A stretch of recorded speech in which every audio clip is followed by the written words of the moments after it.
오늘은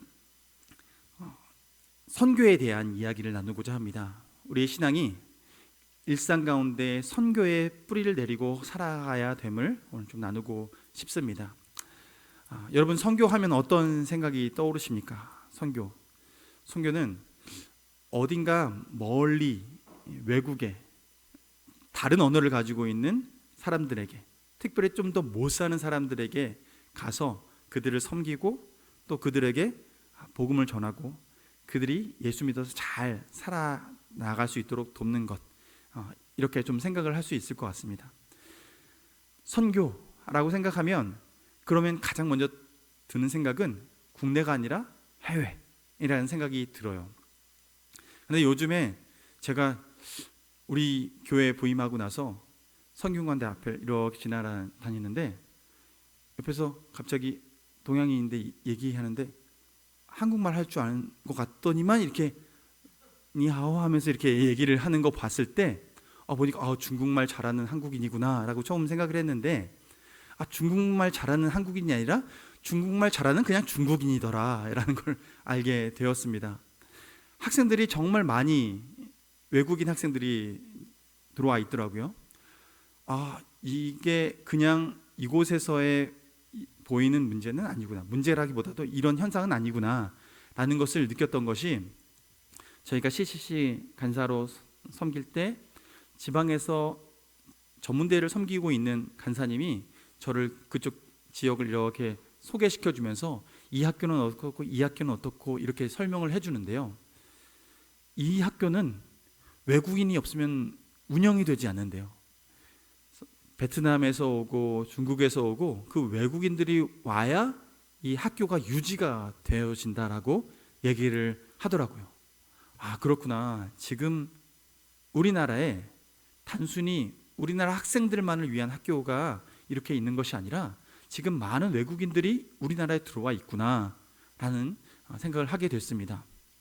그런데 제 동기 목사님이 얼마 전에 진천에 개척을 했는데, 개척하기 전에 준비하면서 그 지역을 탐방을 하는데 이쪽 마을 돌아다니면서 어떤 사람들이 살고 있는지 분포를 봤대요. 그런데 한 마을, 한 빌라의 촌에 들어갔는데 그 빌라촌 전부가 외국인 노동자들의 그 거주 지역이라고 하더라고요.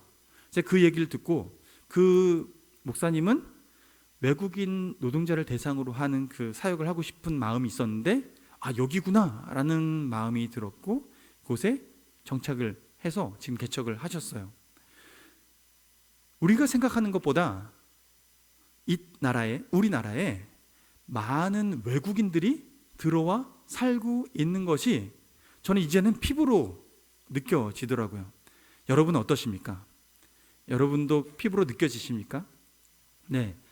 우리의 일상생활 가운데 우리가 이 땅 가운데 살아가는 사람들은 단일 민족이며 백이 민족이며 한 민족의 한 핏줄 가진 사람들만 살고 있는 것 같았는데, 어느 순간 우리 삶의 곳곳에 우리가 생각하는 한 민족만이 아니라 여러 다른 민족의 사람들이 살고 있다는 걸 보게 됩니다. 여러분, 우리나라도 어느 순간 다민족 국가가 되어지게 되는 거죠. 하나님께서 우리에게 그 시간들을 준비하라고 말씀하고 있습니다. 여러분, 우리가 선교를 생각할 때 그러므로 이런 생각이 있어요. 해외에 나가서 선교해야 우리가 선교다라고 생각하는 것, 해외의 열악한 지역에 가서 선교해야 선교다라는 생각. 왜 우리는 이런 생각을 하게 됐을까요? 처음에 이런 일이 있었어요. 우리에게 복음이 전해졌을 때 누구를 통해서 전해졌냐면 미국 선교사님들을 통해서 우리나라에 복음이 들어왔습니다. 복음이 전해 들어온 선교사님들, 그 선교사님들이 사는 그 땅은 어떤 땅이냐면 이미 기독교 국가예요. 영국도 기독교 국가예요. 기독교 국가 안에서 응해에 태어나면 영국 국교에 이제 보면 다 성도가 되어 있는 거예요. 성도로 태어나요. 성도로 태어나고 성도로서 자라나요. 그러면 그 땅에서 살아가는 사람들은 선교하면 국내에 있는 사람들이 대상이 될까요? 아니면 해외에 있는 사람들이 대상이 될까요? 해외에 있는 사람들이 대상이 되겠죠. 이게 기본적인 문화적인 세팅입니다. 그래서 선교에 대한 생각이 그렇게 전에 들어오고 그것이 교육되었을 때 우리가 이 땅에서 우리나라 사람들은 선교하면 아직 복음이 듣지 못한 사람들이 있었을 그때에 그럼에도 불구하고 선교는 해외에 나가야 되는 것이라고 우리 문화 가운데 그렇게 정착이 되는 부분이 있는 거죠. 근데 여러분, 지금 이 땅에도 많은 외국인들이 들어와서 살고 있잖아요.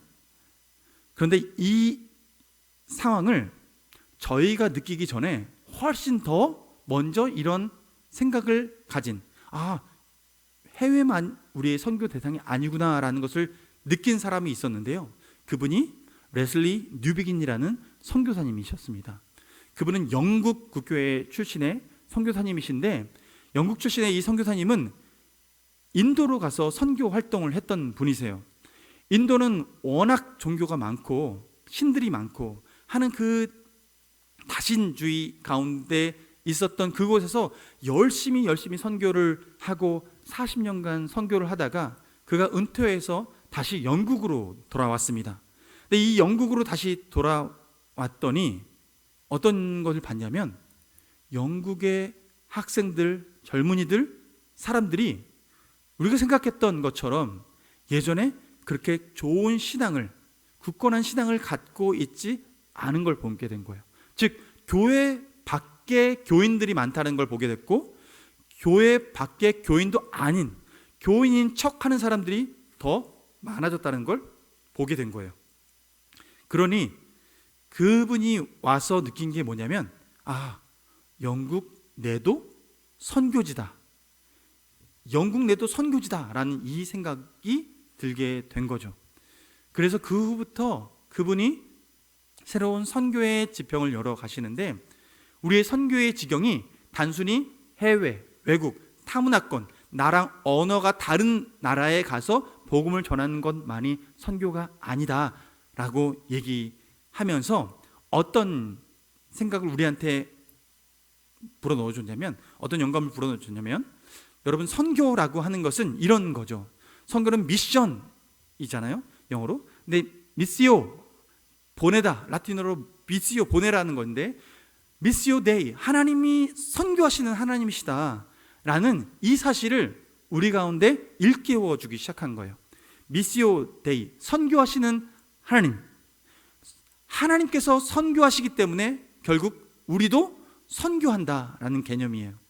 여러분, 성부 하나님이 이 땅 가운데 누구를 보내셨냐면 예수님을 보내셨습니다. 예수님이 승천하시면서 또 누구를 보내셨습니까? 성령님을 보내셨습니다. 성부 하나님으로부터 성령님을 이 땅 가운데 보내셨어요. 예수님 또한 승천하실 때 누구를 이 세상 가운데 보내셨습니까? 바로 우리를 세상 가운데 파송하셨습니다. 결국 하나님은 예수님을 보내시는 보내심의 사건을 행하셨고, 또 예수님은 성령님을, 또 성령님과 함께 예수님은 우리를 열방 가운데 보내신 거죠.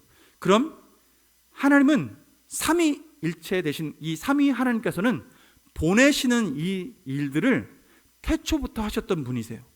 그러니 하나님은 선교하시는 하나님, 보내시는 하나님이시다라는 거예요. 그러면 우리는 그 보내시는 하나님으로부터 말미암아 어떤 존재냐면 보냄 받은 자, 보냄 받은 자라는 거죠. 결국 미션이라는 것은 하나님의 부르심에 합당하게 우리가 보냄 받은 그곳에서 보냄 받은 역할, 목적을 발견하고 그 보냄 받은 일들을 이루어 가는 것, 이것이 선교입니다.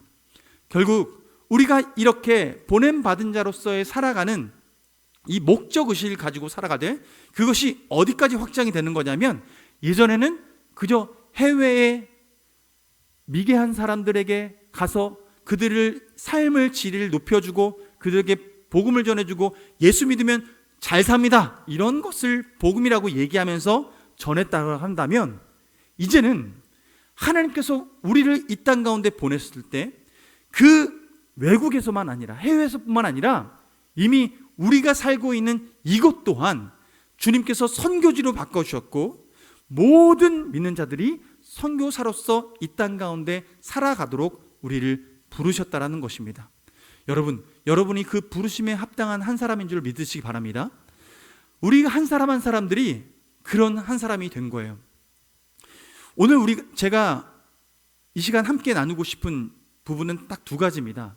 하나는 선교지가 멀리 있지 않다라는 거예요. 이제는 우리가 살아가는 모든 곳이 선교지가 되었다. 그 이유는 단순히 앞서 말했던 그렇게 사람들이 교류하게 되는 것, 이것을 넘어서서 이 교류가 무엇 때문에 넓혀지게 됐냐면 교통이 편리해지고 해외도 비행기를 타고 누구나 어디나 다 섞여 살아갈 수 있고 이제는 여행도 마음만 먹으면 어디든지 갈 수 있는 시대가 되었고 뿐만 아니라 온라인으로 세계 어느 곳에 있는 사람이든지 동시간대에 접속할 수 있고 대화를 나눌 수 있고 그들의 문화를 경험할 수 있는 시대가 되었기 때문입니다. 그래서 많은 사람들이 생각이 교류가 되고 생각이 교류될 뿐만 아니라 그 삶이 교류가 되면서 이제는 한 사람만의 삶이 아니라 여러 사람의 삶이 융복합되어지는 시대를 살아가고 있는 거예요. 그러니 어느 곳에 있어도 서로가 연결이 되고 어느 곳에 있어도 서로가 소통할 수 있는 시대가 되어진 거죠. 결국 지금 우리 시대는 어디서나 복음을 전해야 될 시대이며 어디서나 선교를 해야 될 시대가 바로 지금이라는 것입니다. 여러분, 우리는 그런 시대를 살고 있습니다. 뿐만 아니라 하나님께서는 그 선교라는 것을 어떤 특별한 한 사람만을 선택해서 그 사람에게만 선교의 사명을 맡겨주신 것이 아니라는 거예요. 우리는 이 생각하기에 선교사님들 오지에서 선교하시고 오시다 보면 너무나 귀하잖아요. 그리고 그분처럼 나는 살 수 없으니 그분 잘 대접해드리고 섬겨드려야지 라는 마음을 갖습니다. 네, 그래야 합니다. 우리가 그곳에 갈 수 없다면 우리는 그렇게 해야 합니다. 그분과 함께 동역하는 여러 가지 방법들을 찾아서 그분을 섬겨줘야 되며 함께 해야 합니다. 그렇게 하나님께서 그분에게 내가 너를 그곳에 보내노라 하면서 그 보내심을 확인하여서 그 보내심에 맞는 삶을 살아가는데 그 오지로 부르심을 받은 분이 있고 뿐만 아니라 우리 또한 우리가 살아가는 그 현장 가운데 하나님께서 부르셨다라는 이 사실을 기억하며 살아가야 합니다. 보세요. 오늘 본문 말씀 보면 사도행전 말씀의 1장 8절 말씀 보면 이렇게 말씀하십니다. 오직 성령이 너에게 임하시면 너희가 권능을 받고 예루살렘과 온 유대와 사마리아와 땅끝까지 이르러 내 증인이 되리라 말씀하십니다. 무엇이 임하면요? 성령이 임하시면. 자, 질문하겠습니다. 성령은 누구에게 임합니까? 네, 믿는 모든 사람에게 다 임합니다. 믿으십니까? 여러분, 예수님이 나의 구주 나의 하나님이심을 믿으십니까? 여러분에게 성령이 임하셨음을 믿으십니까? 여러분, 하나님께서 고린도후서 말씀에 우리가 성령이 아니고서는 예수 그리스도를 주라고 고백할 수 없다라고 말씀하셨습니다. 그렇다면 우리가 나의 구주 나의 하나님, 예수님이 나의 구주이십니다, 나를 구원하셨습니다 라고 진심으로 고백하는 사람이라면 그 고백의 역사를 누구의 도움을 받아서 하는 것이냐면 성령님의 도우심을 받아서 그 고백을 하게 된 거예요. 그렇다면 여러분, 우리가 그 진실한 고백을 한 사람이라면 우리 모두에게는 성령님이 내주하셨습니다. 믿으시기 바랍니다. 그렇다면 이 성령님이 내주하신 그 성령님이 우리 삶 가운데 능력으로서 임재하셔서 역사하시기 위해서는 우리가 그 성령님을 인정하고 인식하고 그분을 주인 삼아서 그분에게 삶을 내어드리고 그분의 생각을 내 생각 가운데에 접목시켜서 그분의 삶이 그분의 인생이 우리 삶 가운데 바로 드러날 수 있도록, 그분의 인격이 드러날 수 있도록, 그분의 역사와 그분의 생각이 우리 삶 가운데 드러날 수 있도록 우리가 내어드려야 하는 것입니다. 그런데 그 성령님께서 임하시면 어떤 일이 일어난다고 말씀하셨냐면 유대와 사마리아와 땅끝까지 이르러 내 증인이 되리라 말씀하셨습니다. 그렇다면 성령이 임한 모든 사람들은 하나님의 이 부르심에 반응하는 하나님의 백성이 되어야 하는 것입니다. 하나님께서는 우리에게 이 사명을 맡겨주셨습니다. 그러므로 여러분, 선교는 어떤 특별한 오지로 갈 수 있는 사람만이 선교사가 아니라 바로 예수 그리스도를 나의 구주, 나의 하나님으로 고백하며 내가 살아가는 그 삶의 현장이 선교지인 줄로 믿고 주님과 동행하며 성령의 인도하심 따라, 성령이 말하게 하심을 따라, 성령께서 역사하심을 따라 살아가는 그 모든 성도가 바로 선교사라는 이 사실을 우리는 믿고 믿음으로 고백하며 살아내야 하는 것입니다. 하나님께서는 우리에게 이렇게 살아가라고 부르셨습니다. 여러분 정말 그런 존재인 줄 믿으십니까?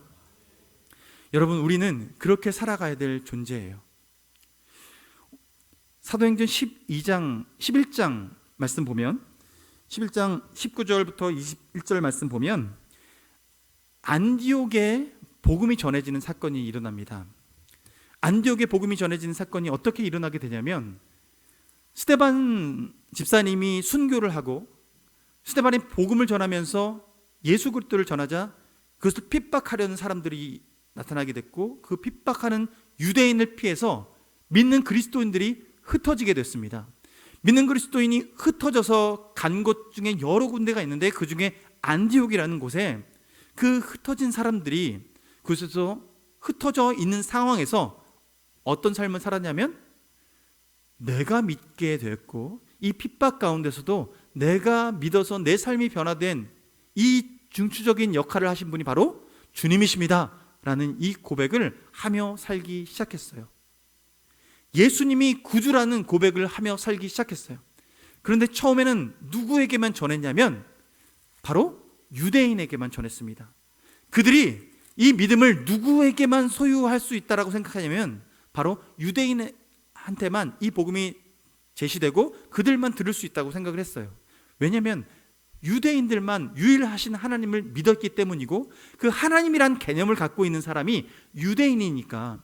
그래서 이 복음은, 메시아의 이 복음은 이 유대인들이 고대했던 복음이기에 유대인들이 들어야 된다라고만 생각하고 그들에게만 복음을 전했어요.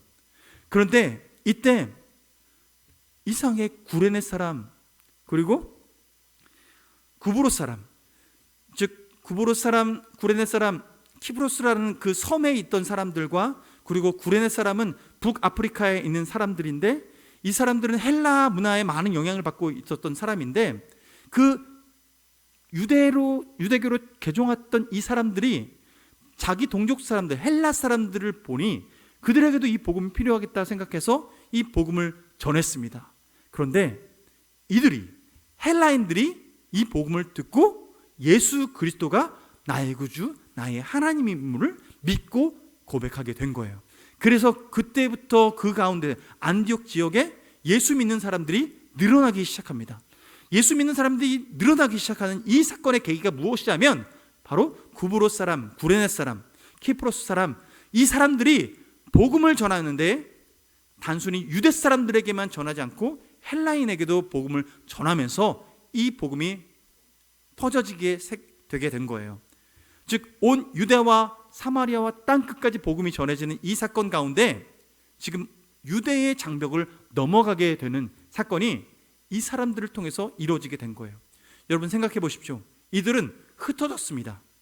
무엇 때문에 흩어졌냐면 핍박받아서, 두려워서 흩어졌습니다.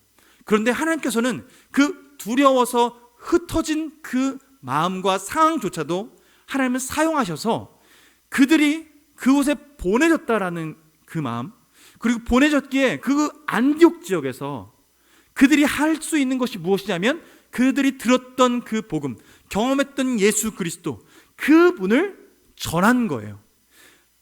퍼져나갔던 그곳에, 떠나갔던 그곳에, 그 도착한 그곳에서 보냄받음을 이해하고 내가 그 선교사임을 기억하고 복음을 전한 것이죠. 여러분, 우리 모두는 우리가 어떤 목적에서 흩어졌던지 간에 우리가 주일에 모여서 함께 예배 드리지만 주중에는 흩어지잖아요. 우리가 흩어지는 그곳이 어디입니까?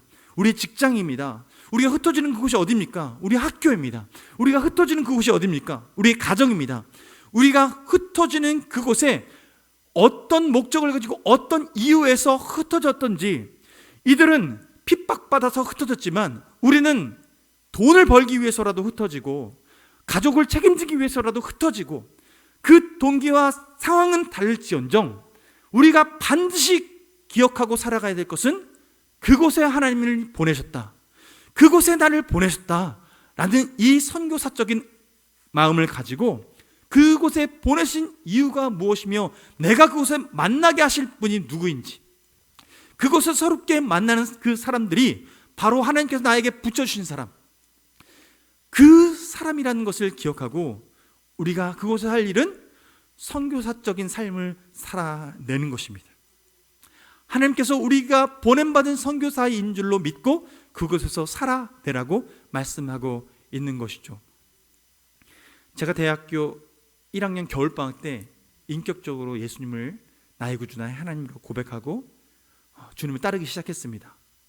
그런데 놀랍게도 그때 이후부터 하나님께서 제 마음 가운데 성령님께서 세미하게 마음에 감동 주시는 것들이 있어요.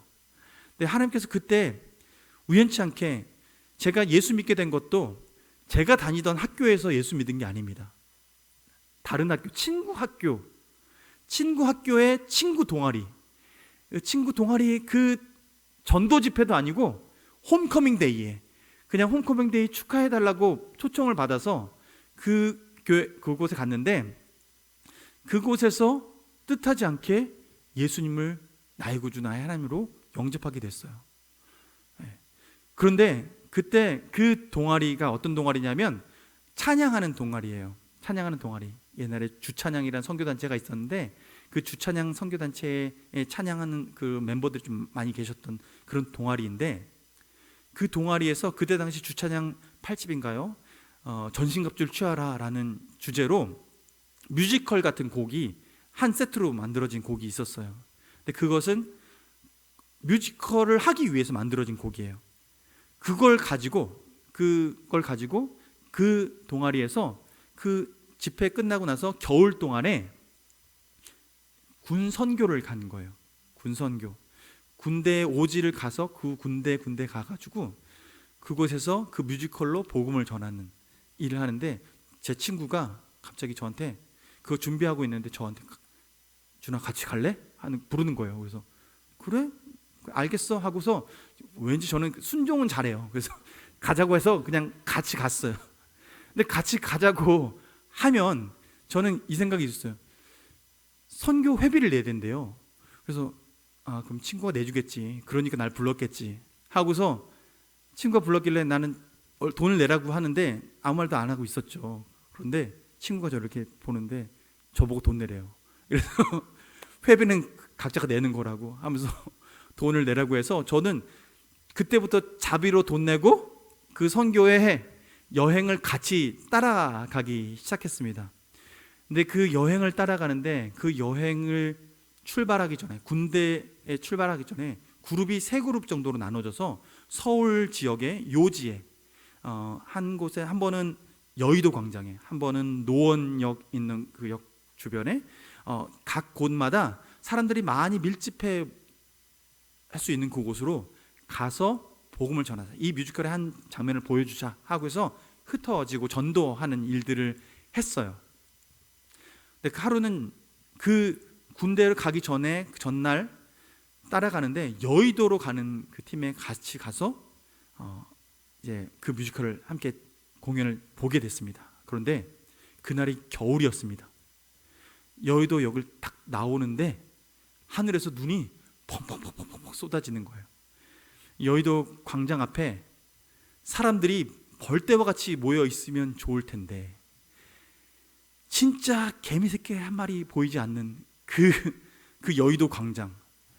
그런데 그 리더가 그 자리에 나와서 주변을 살펴보는데 저 같으면 어떤 마음이었었냐면, 아유 이렇게 사람도 없는데 무슨 여기서 생고생을 하는 거야, 얼른 돌아가야지 하고 마음속엔 언제 돌아가나 마음속엔 이 생각을 가지고 있었어요.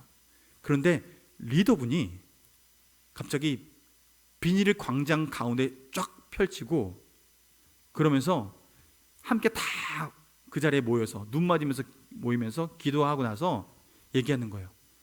자, 우리 여기서 공연합시다 라는 거예요.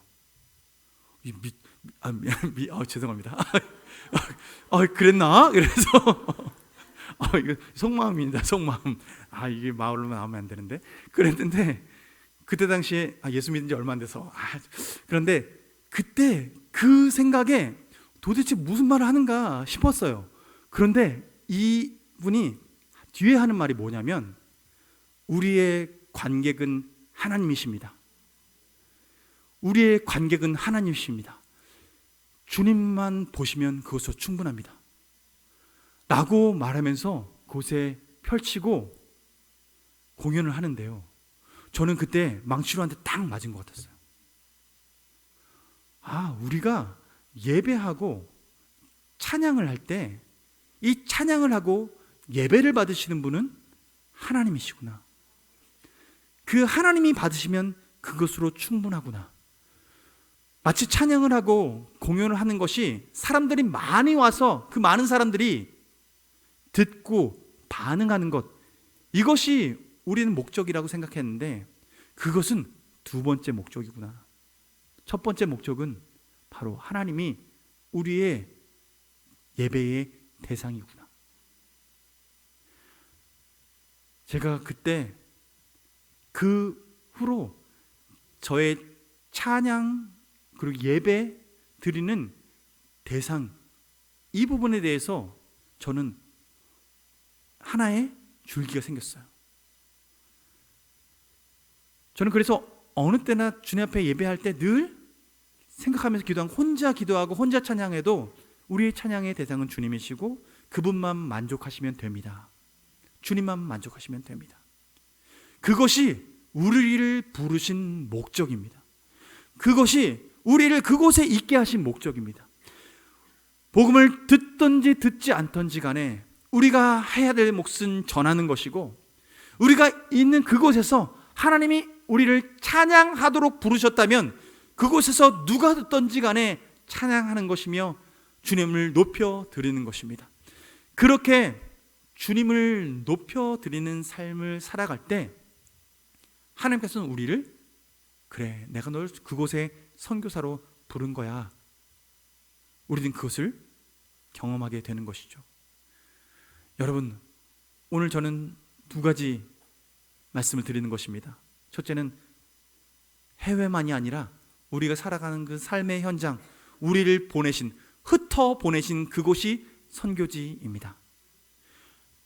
선교는 어떤 특별히 부름받은 그 어떤 한 사람만, 목회자 한 사람만, 선교사 한 사람만 하는 것이 아니라 성령 받은 우리 모두가 하는 것, 바로 우리 모두가 선교사입니다.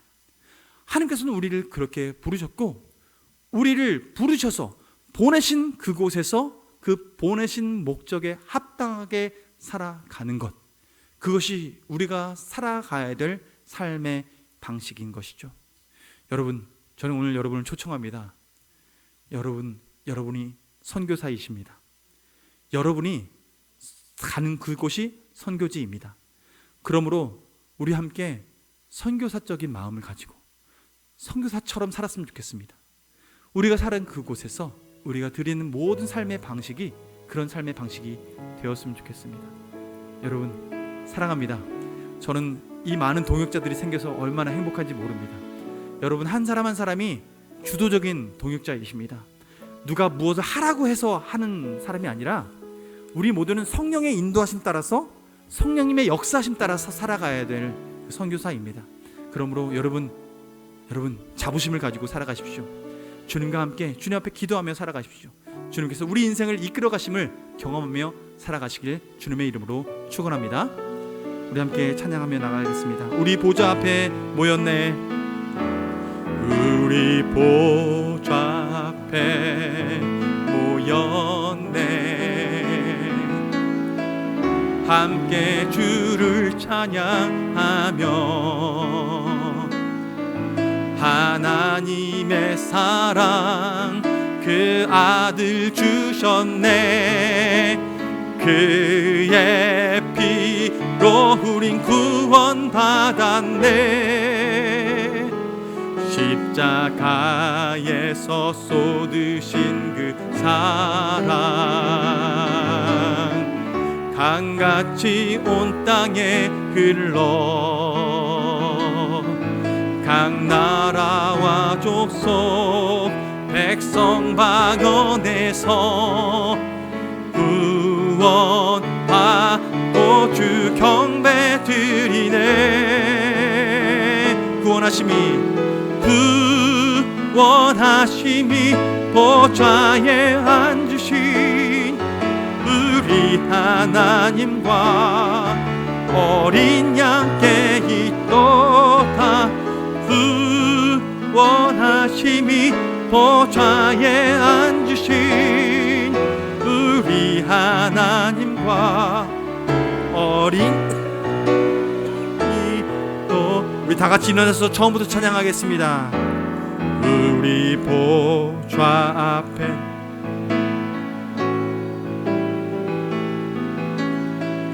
함께 주를 찬양하며 하나님의 사랑 그 아들 주셨네. 그의 피로 우린 구원받았네. 십자가에서 쏟으신 그 사랑 강같이 온 땅에 흘러 각 나라와 족속 백성 방언에서 구원받고 주 경배 드리네. 구원하심이 보좌에 앉으신 우리 하나님과 어린 양께 있도다. 구원하심이 보좌에 앉으신 우리 하나님과 어린 양께 있도. 구원하심이 보좌에 앉으신 구원하심이 보좌에 앉으신 우리 하나님과 어린 양께 있도다. 구원하심이 보좌에 앉으신 우리 하나님과 어린 양께 있도다. 이 시간 함께 기도하며 나가기를 원합니다. 그렇습니다. 하나님께서는 우리에게 성령을 보내주셔서 우리가 예배 잘 드리고 우리 안에 기쁨이 넘치고 그것에만 머물러 있기를 원치 않으십니다. 온 유대와 사마리아와 땅끝까지 이르러 내 증인이 되리라. 이것이 우리의 삶의 목표이며 삶의 방향인 것입니다. 주님, 우리가 모여서 예배할 뿐만 아니라 흩어져서 복음을 전하는 아버지 주님의 선교사로 온전히 살아내길 원합니다.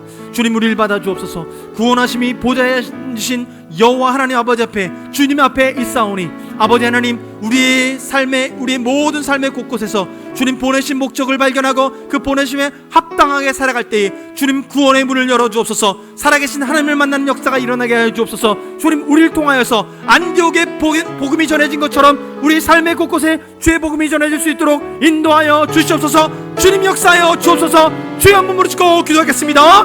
주여, 아버지 하나님, 주님 은혜 감사합니다. 주님께서 우리를 부르셨습니다. 성령으로 부르셨습니다. 성령으로 부르셨기에 우리 인생 가운데 살아계신 그 하나님을 경험하며 살아갑니다. 주님,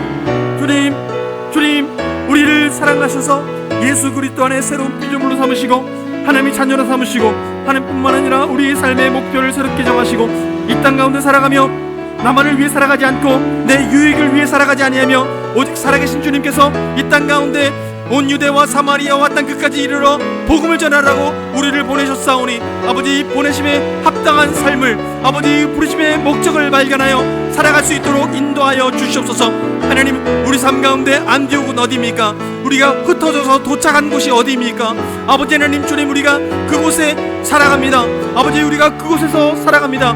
아버지, 생계를 유지하기 위하여 어쩔 수 없이 간 그곳이 바로 우리가 살아가야 될 선교지입니다. 바로 그것이 안디옥입니다. 아버지 하나님, 우리가 믿음을 가지고 나아갑니다. 아버지, 우리가 돌보아야 될 가족들이 있는 그곳, 아버지, 어쩔 수 없이 간 곳이라고 할지라도 아버지, 그것이 주님이 보내신 그곳입니다. 그것이 바로 주님이 보내신 땅끝입니다. 아버지 하나님, 우리가 이 믿음을 가지고 나아갑니다. 아버지, 이 믿음을 가지고 나아갑니다. 주여, 우리에게 보내신 그곳에 아버지, 우리가 믿음으로 나아가겠습니다. 성령의 인도하심 따라 나아가겠습니다. 주님 역사하여 주시옵소서. 주님 역사하여 주시옵소서. 하나님, 우리 인생 가운데 살아 역사하심을 깊이 알게 하여 주시고, 하나님 아버지 주님, 우리가 선교사이며 아버지 주님, 우리를 성령으로 말미암아 선교사로 세우셨사오니 아버지, 우리 삶의 모든 것이 주를 위해 쓰임받게 하여 주옵소서. 아버지, 우리 육체와 아버지 우리의 정신과 아버지 우리의 재정과 아버지 우리 모든 것이 주님을 위해서 쓰임받을 수 있도록 주님 역사하여 주길 원합니다. 주님, 우리를 사용하여 주옵소서. 주님, 우리를 써주시옵소서. 주님 아버지, 감사합니다. 주님 역사하여 주길 원합니다. 주님, 사랑하는 하나님, 우리를 이 땅 가운데 홀로 내버려 두지 아니하시고 성령님을 보내 살아계신 하나님 아버지께서 나의 아버지가 되심을 확인하고 예수 그리스도께서 우리의 주 되심을 확인하고 성령님께서 우리를 보내시는 그곳이 바로 선교제임을 알게 하시는 그 하나님, 주님 감사합니다. 이제는 홀로 살아가지 않습니다. 예수 그리스도 안에서 우리가 살아가는 것은 하나님, 이 땅 가운데 복음을 전하며 예수 그리스도의 사랑을 전하며 예수 그리스도의 죽으심과 부활을 전하며 아버지, 그 부활의 능력이 우리 삶 가운데 나타남을 믿으며 선포하며 나갈 때 하나님의 하나님 되심을 우리 삶 가운데 드러내 주시옵소서. 구원하심이 주님 손에 있습니다. 우리가 할 수 있는 것은 그저 전하는 것입니다. 아버지, 우리가 보낸 곳이 어디입니까? 우리가 보낸받은 곳이 어디입니까? 하나님, 우리가 생계 때문에 간 그곳이 하나님 선교제임을 믿게 하여 주시옵소서. 하나님, 우리가 어쩔 수 없이 이곳에 있다라고 생각된 그곳이 바로 선교제임을 기억하게 하여 주시옵소서. 하나님, 그리고 우리가 바로 성령 받은 선교사이기에 하나님, 이 믿음 가지고 살아갈 때에 주님, 우리 삶에 성령의 열매가 맺히게 하여 주시옵소서. 그로 말미암아 선교가 우리 삶 가운데 이루어지게 하시고 하나님, 주님의 나라가 이 땅 가운데 이루어지는 귀한 그 일에 동력자가 될 수 있도록 우리를 바로 세워 주시옵소서. 지금은 우리 주 예수 그리스도의 은혜와 하나님 아버지의 끝없는 사랑과 성령님의 교통하심과 역사하심, 인도하심이 우리 삶의 곳곳이 바로 선교지임을 믿고 우리가 성령 안에 보냄받은 선교사임을 믿고 주님의 뜻을 이루고자 하는 우리 명강교회 식구들 머리머리 위에 온라인으로 함께 예배하며 우리와 함께 동역하고 있는 선교지의 선교사님들 머리머리 위에 지금부터 영원토록 함께하여 주시옵기를 간절히 축원하옵나이다. 아멘.